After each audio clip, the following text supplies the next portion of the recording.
Hey guys, this is Lala Legacy and welcome back to another episode of Air. So, let's just continue. She stopped halfway through her usual phrase. She was thinking about something. Then she spoke in a slower pace. This is not my command, but my wish. Ryuuya, please do not die. Alright, I promise you. That was not an oath between a master and a servant. It was Kanna's heartfelt wish. It was the first promise made between Kanna and I. What is this I'm feeling? An enveloping warmth that I had long forgotten. It was always there, together with the darkness within me. Kanna whispered, "Say something." Huh? You stopped talking. She sounded a little angry as she kept her head low. Did I? Then, want to hear a boring story of mine? Go ahead and speak. On seeing her usual smile, I continued. I don't remember what my parents looked like. Why is that? They had probably abandoned me. An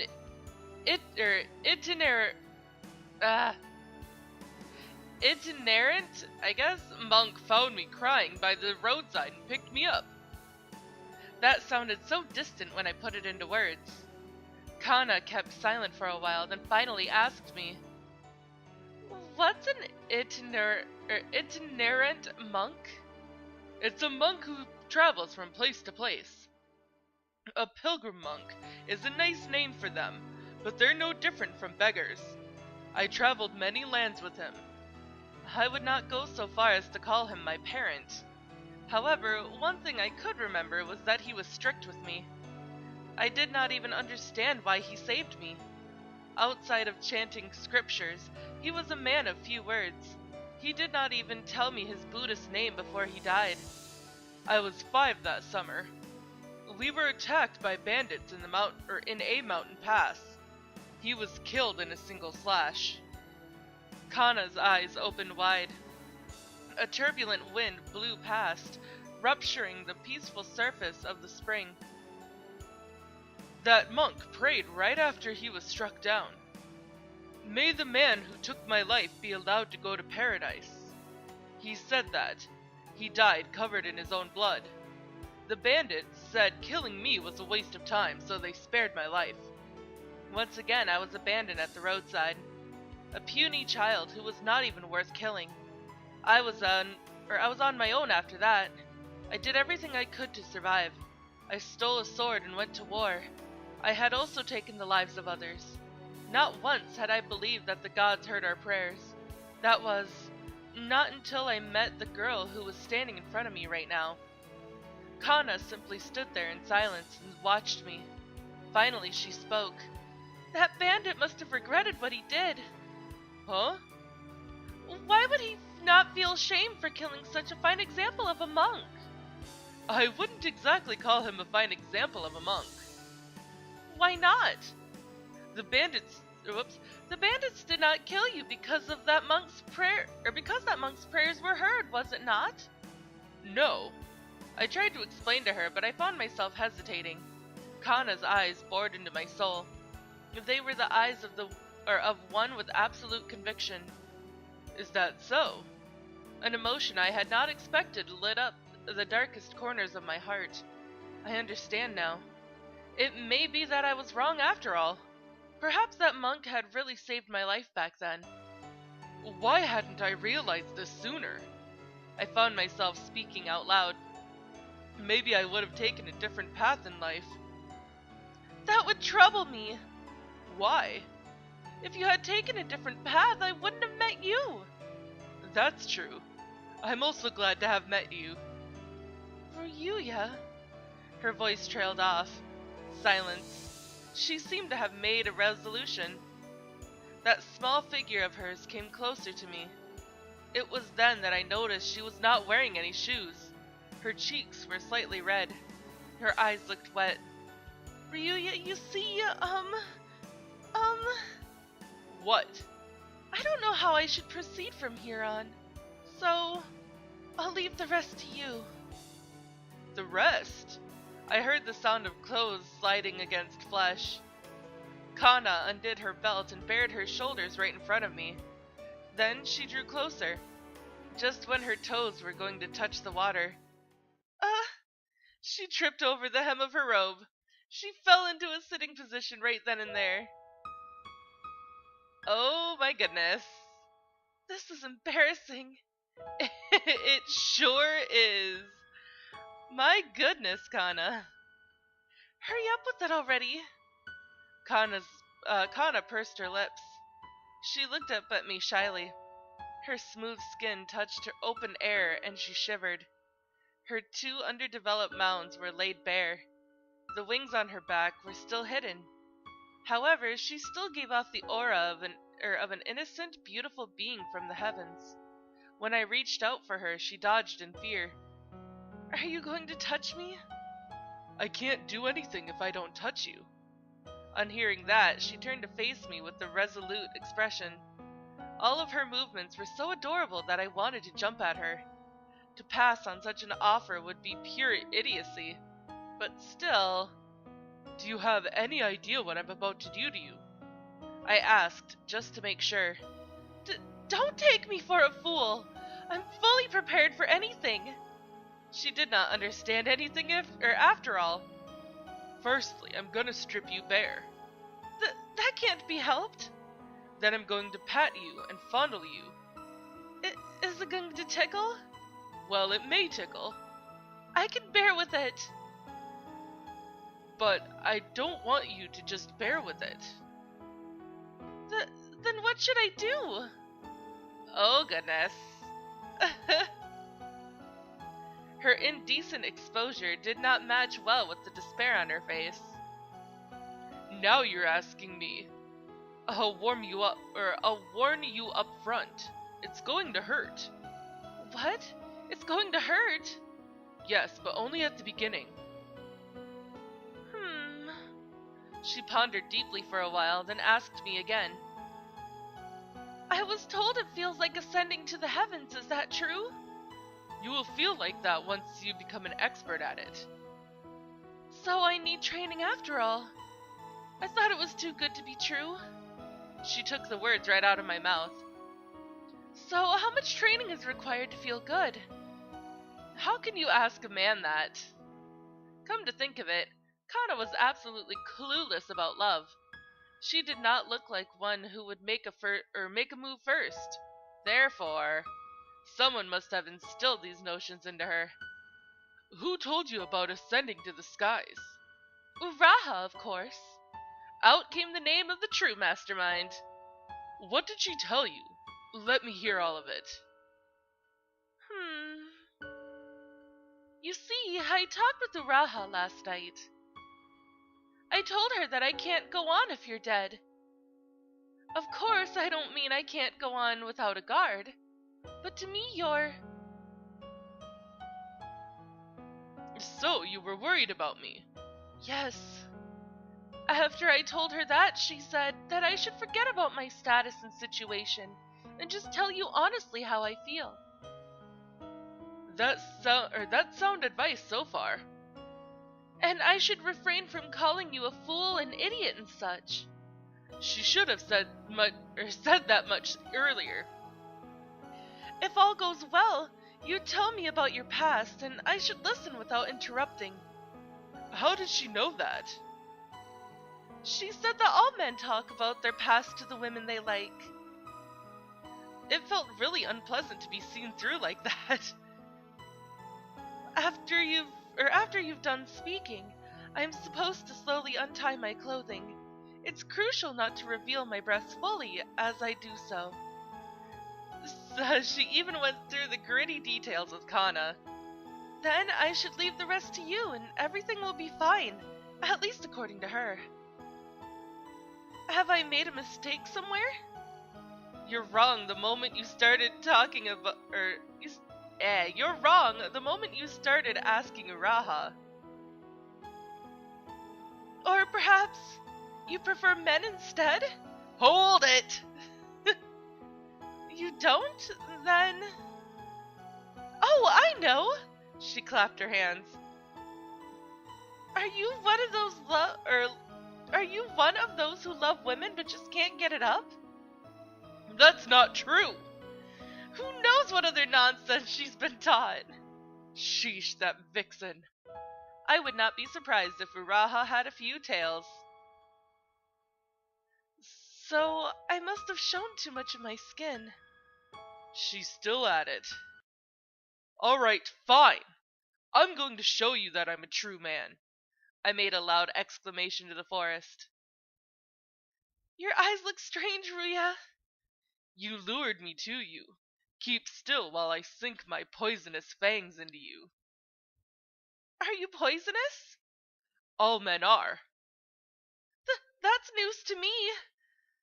There are too many things you don't know about men. What?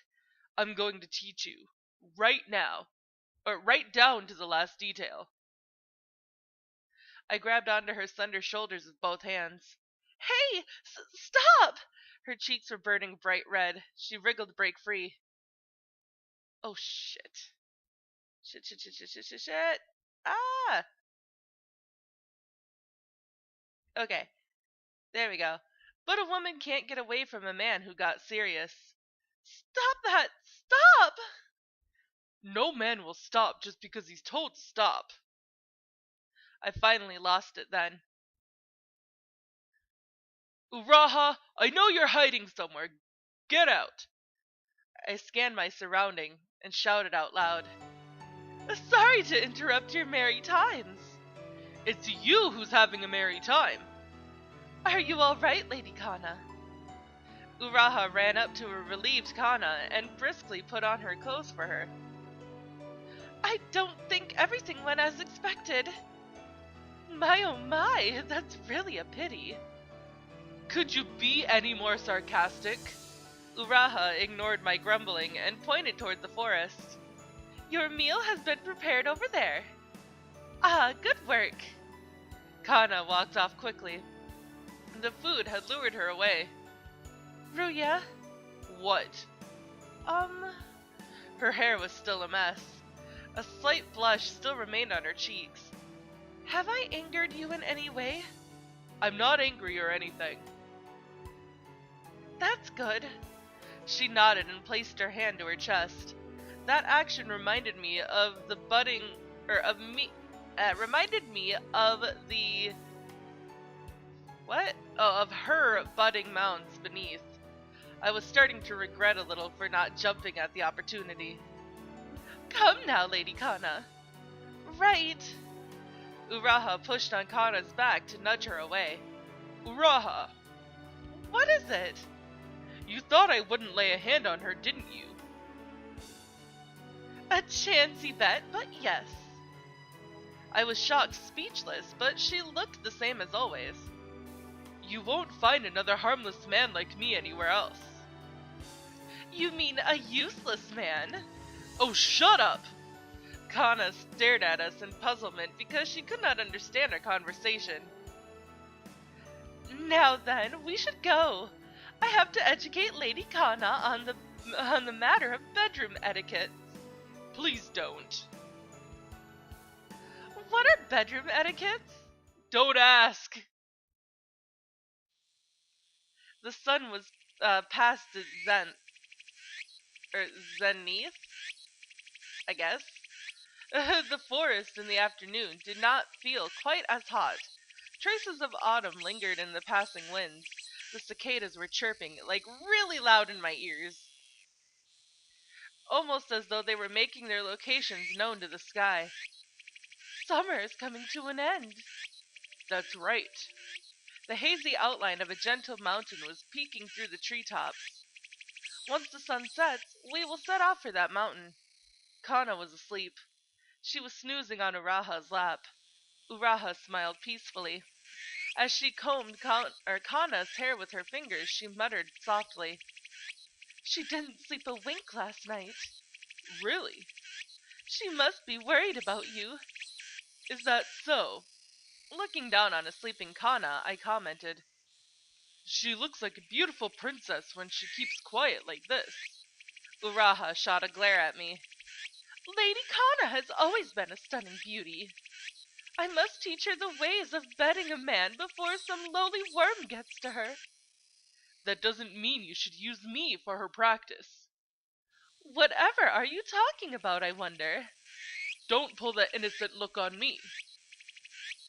Kanna slept on, oblivious to everything. She is but a child, one who still hasn't had her fill of playing house and tossing beanbags. Hmm. Kanna stirred. She was trying to turn in her sleep. Uraha gently adjusted Kanna's head on her lap. Her tiny lips moved with bliss. Mother. Uraha stroked Kanna's hair without saying a word. Reunion was right around the corner, and with that, parting would come. We set off right after sundown. Not a cloud was to be seen in the sky. The moon did not appear. Yet the forest was dimly lit, and our travel through it was not a difficult one. Kanna was walking rather briskly. She must be eager to see her mother again.